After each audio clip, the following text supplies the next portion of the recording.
నమస్తే, నేను Yogita. Welcome to Satyagrahi top story.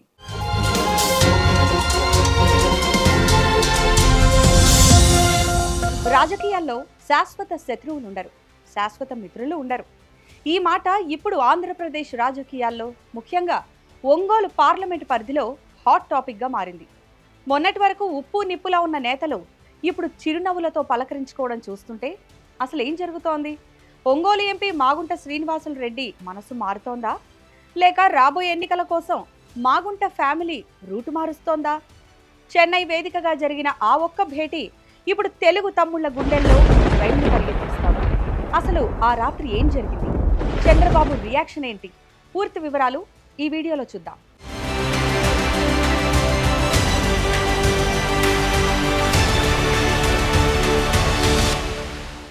ఈ కథకు వేదిక చెన్నై.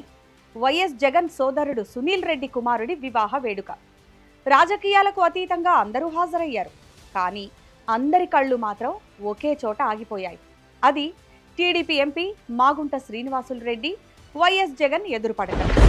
కేవలం ఎదురుపడటమే కాదు, అక్కడ జరిగిన బాడీ లాంగ్వేజ్ ఇప్పుడు చర్చనీయాంశంగా మారింది. జగన్ను చూడగానే మాగుంట ఆప్యాయంగా పలకరించడం, షేక్ హ్యాండ్ ఇవ్వడం, ఇద్దరు చాలాసేపు చనువుగా మాట్లాడుకోవడం చూసిన వారంతా షాక్ అయ్యారు. బేసిక్గా జగన్ తన ప్రత్యర్థి పార్టీలో ఉన్న నేతలతో పెద్దగా పలకరించరు. కానీ మాగుంటతో మాత్రం జగన్ ఆప్యాయంగా మాట్లాడటమే కాదు, చాలాసేపు ముచ్చటించారు.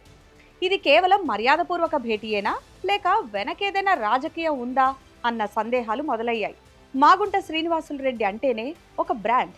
ప్రకాశం జిల్లా రాజకీయాల్లో ఆయనది ప్రత్యేక శైలి. కానీ ఆయన పార్టీలు మారే తీరుపై ఇప్పుడు సోషల్ మీడియాలో ట్రోల్స్ మొదలయ్యాయి. రాష్ట్ర విభజన ముందు కాంగ్రెస్ ఎంపీగా ఉన్న మాగుంట ఆ తర్వాత టీడీపీలోకి వచ్చారు. ఓడిపోయినా చంద్రబాబు ఆయనకు ఎమ్మెల్సీ ఇచ్చి గౌరవించారు. కానీ 2019 నాటికి సీన్ రివర్స్, వైసీపీలో చేరి ఎంపీ అయ్యారు. మళ్ళీ 2024 ఎన్నికల ముందు ఢిల్లీ లిక్కర్ స్కామ్ పరిణామాలు, సొంత పార్టీలో అవమానాల సాకుతో సైకిల్ ఎక్కేశారు. జగన్ టికెట్ ఇస్తారేమో అని మాగుంట చివరి నిమిషం వరకు వైసీపీలోనే ఉన్నారు. కానీ జగన్ టికెట్ ఇవ్వకపోవడంతో తన రాజకీయ భవిష్యత్తు కోసం ఆయన టీడీపీలో చేరారు. ఇలా తరచూ కండువాలు మారుస్తున్న మాగుంట ఇప్పుడు మళ్ళీ జగన్ వైపు చూస్తున్నారా? అందుకేనా ఈ పలకరింపులో అంత ఆత్మీయత అని నెటిజన్లు ప్రశ్నిస్తున్నారు. ఈ భేటీ వీడియో బయటకు రాగానే సోషల్ మీడియాలో తెలుగు తమ్ముళ్లు అగ్గి మీద గుగ్గిలమవుతున్నారు. పార్టీ కోసం కష్టపడుతున్న కార్యకర్తలకు ఈ ఫోటోలు ఏం సందేశాన్ని ఇస్తాయి అని ప్రశ్నిస్తున్నారు. సామాన్య కార్యకర్తలు క్షేత్రస్థాయిలో వైసీపీతో పోరాడుతుంటే ఎంపీ స్థాయి వ్యక్తి ఇలా వ్యవహరించడంపై నారా లోకేష్ సైతం తీవ్ర ఆగ్రహం వ్యక్తం చేసినట్టు తెలుస్తోంది. ఢిల్లీ పర్యటనలో ఉన్న చంద్రబాబు కూడా ఈ విషయం చేరడంతో ఆయన మాగుంటను పిలిచి ఇలాంటివి తప్పుడు సంకేతాలు పంపిస్తాయి అని మందలించినట్లు ప్రచారం జరుగుతోంది. అయితే మాగుంట అనుచరులు మాత్రం దీన్ని కొట్టిపారేస్తున్నారు. ఆయన పారిశ్రామికవేత్త, అందరితో సంబంధాలుంటాయి, అది కేవలం కాకతాళీయం అంటున్నారు. కానీ ఇక్కడే ఒక ట్విస్ట్ ఉంది.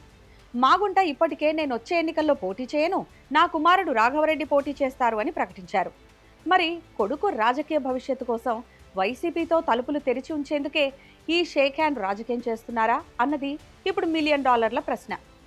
ఏది ఏమైనా ఒంగోలు ఎంపీ వ్యవహారం ఇప్పుడు ఏపీ పాలిటిక్స్లో సెంటర్ ఆఫ్ అట్రాక్షన్గా మారింది.